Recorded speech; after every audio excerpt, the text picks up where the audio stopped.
This meeting is being recorded. Hi, this is the Whiz Kids coming to you for regression number 2. I'm Michael Banks.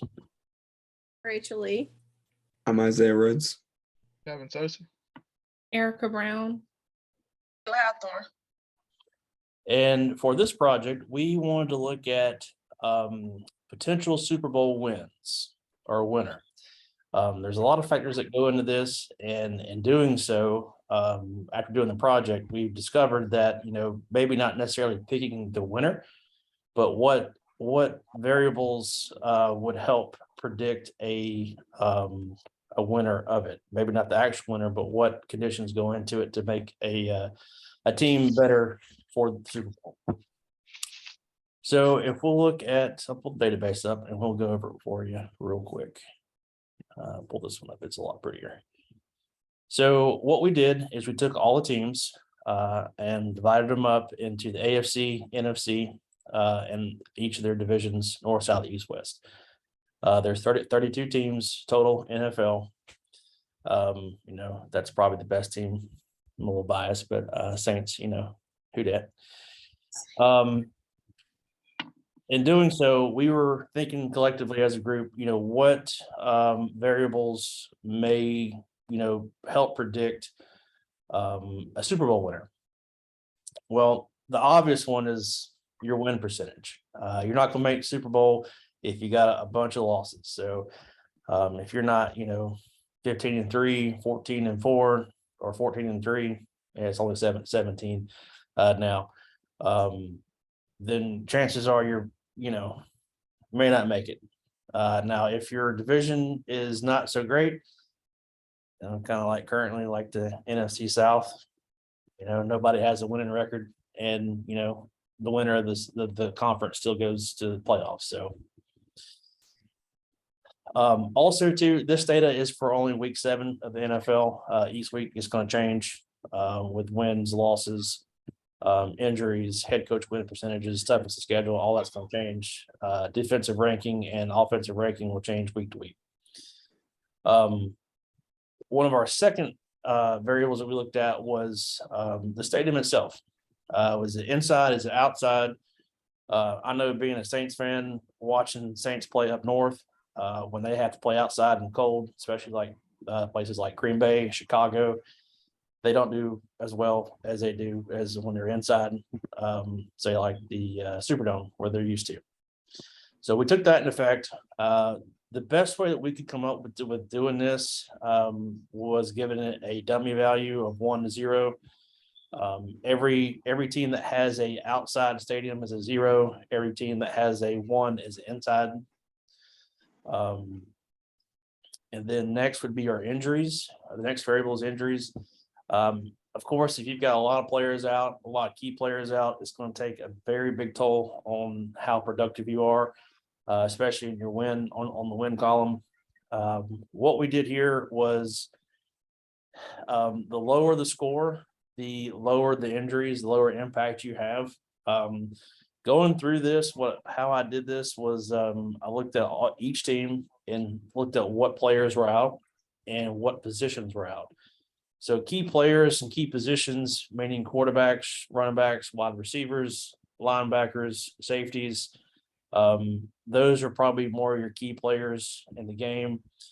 Your line, your O-line, your D-line, they're pretty important as well, but they're a little more readily replaceable. Big dude get in the front block, big dude get through the line, sometimes the backups are better than starters, so might get better out of that. But the higher the number is or percentages, the more injuries you have, the more key players you have out. Each team had at least 1 or 2 key players out or enough injuries to have some kind of effectiveness. So nobody had a 0. There are a few. You go through this, the 0.6, Denver's got a bunch of people out. Same thing with the Cowboys, Commanders, Panthers. The next one's going to be the head coach win percentage. Now, this number along with the Super Bowl wins are going to be a little skewed. And that's based off the terms of which, the head coach has been in the league coaching. You take New England, Bill Belichick's been playing or coaching for 20 plus years, versus you take somebody that's just started, say, the Saints coach, Dennis Allen, this is his first year as head coach. So those numbers are going to be a little skewed just based off, years and time that they've had to get in and actually, win or actually coach the NFL. The next is toughness of schedule. Basically what this means is the rest of the schedule that team has to play. There's a percentage to that and how tough that is. Basically, if the rest of your schedule, if you're playing tougher teams, the higher that number is going to be, the least tough it is, or the less tough it is, the lower that number is. Obviously, this is going to change week to week, depending on how your opponents are going to do. Next would be previous Super Bowl wins. Again, this number is also skewed. Some of the teams are not as old as some of the other ones and haven't had as much time to acquire Super Bowl wins. Also, too, talent acquisition is also a big thing in this one, along with salary caps. Neither one of those were added into this, but there's a laundry list of variables that could be added to this that you could, look at and do. And then defensive ranking and offensive ranking. And this is going to change as well week to week, just depending on how players do, whether or not they get injured and they're out for the game or for the rest of the season for a few games. It just depends on how the team does. Yeah, and I just wanted to touch base on a question that he had given us in the comment section before, and then we can obviously discuss it as we go through the regression and everything. Sure. But he asked us if, in the scenario, if a student has an A average right before Thanksgiving, but has to withdraw due to an illness, if you had to add zeros to any blank slots, does this really mean that they earned a zero? If not, then theoretically, should we add zeros? And he pretty much just wanted our opinion on which way we leaned in the situation. And I think that honestly, our data is an amazing example of what this could do.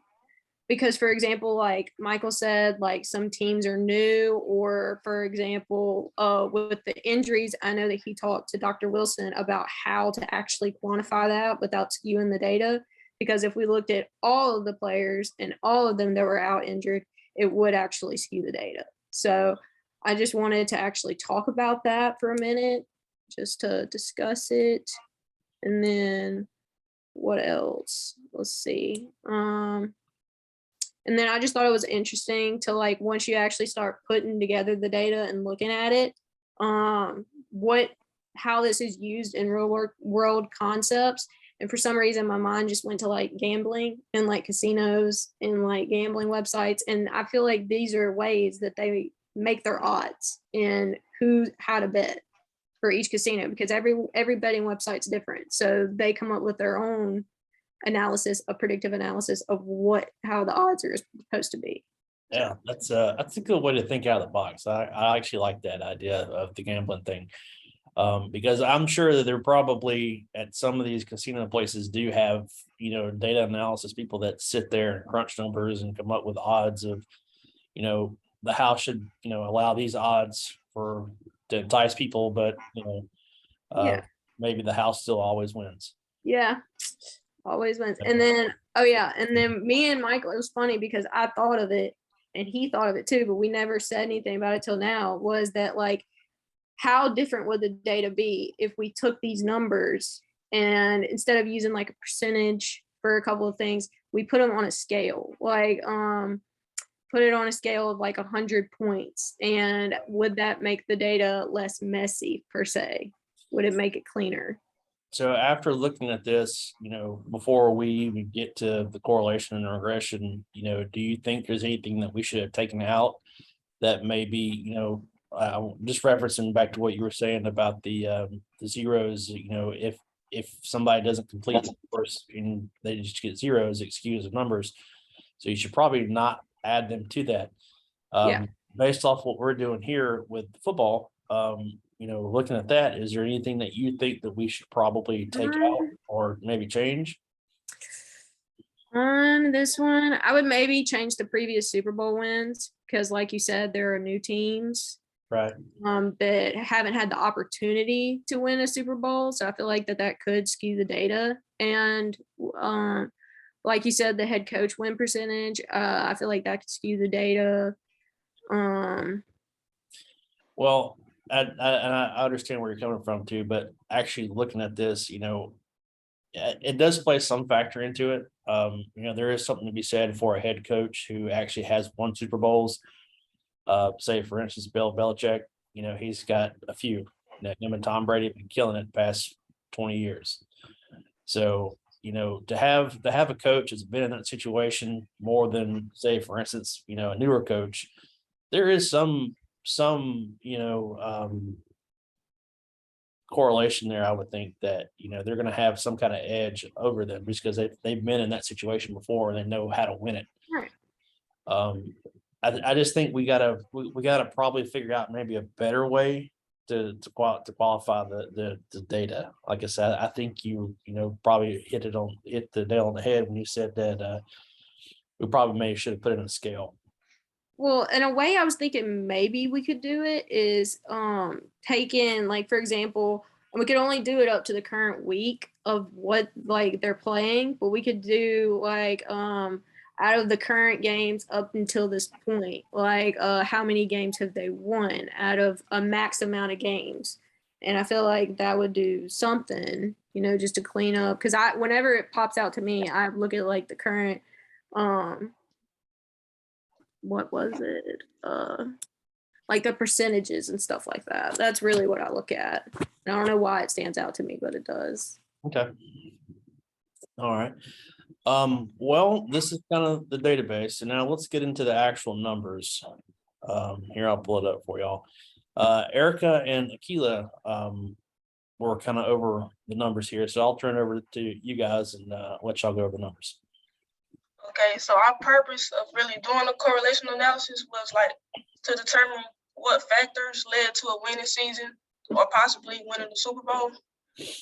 So after we did the correlation analysis, we ended up with a mixture of positive and negative numbers, which is understandable because sports is unpredictable. So it's kind of hard to quantify.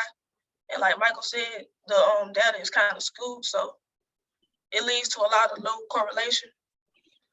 And I kind of wanted to explain the negative numbers. They represent negative correlation, which is the opposite of positive correlation. So the numbers, they move in opposite directions. And I was gonna let Erica kind of explain the numbers that we have. Okay, so as you all can see on here, like the head coach of that team or a particular team plays a major role in the winning because they are coaching. So I wanted to just point out where we did have the high correlations. They're going to be highlighted in blue. So the current win and the head coach percentage, that's at like 0.62, and then the head coach win percentage, and then the previous Super Bowl, that's at 0.38. That's pretty high, basically, because I think, like y'all were talking about earlier, I guess it also depends on their experience and how long they've been in there. And somebody that has won Super Bowls in the past probably has a higher chance of, I would say, winning again because they've been in that situation before. And then for the person that has a current high win percentage, then they will have a higher chance of going to the Super Bowl and having that opportunity. And then I also wanted to discuss the current win percentage and the previous Super Bowl win. So that one is pretty low. So I would say that will have no effect. And if it did have effect, it will have very little effect on a team winning the Super Bowl. And I kind of wanted to talk about defensive ranking and the current win percentage is like a -44 because like if you have like great defense, it's gonna lead to the other team losing. Like it moves in opposite directions. So Okay, that's kind of what you were saying about the negative numbers, right? Yeah. So it's kind of like a cause and effect type thing, Just like the toughness of schedule and the current win percentage. right? Okay. Yeah. All right. Well, let's look at the regression part this time, and we'll turn it over to Isaiah and Kevin. Yeah, me and Kevin were on a regression analysis duty again. First thing we looked at is the R square. It's 41%. I think last time we did this, it was a high number, 85%, which is a strong correlation. 41% is medium, probably medium to low, which I think which would sound bad, but I think is pretty good considering all things sports wise. I think you're not going to get any high correlations when it comes to sports. That's why it's so hard to guess who's going to win in all these things. And then Kevin was going to talk about some other values. Yeah, we have our significant, our regression is a 0. So right there, we kind of like, with all these factors that are going on, like we don't have a certain number. So which is good for that number, for the regression numbers. And then also we have our p-value, which is for the head coach is 0 as well. Because I mean, you also have like, you have to go back, like our team, there's teams that are newer and there's teams that are older. So it doesn't add up with what we were trying to run with. So that's basically it for the p-value of the head coach for the win percentage.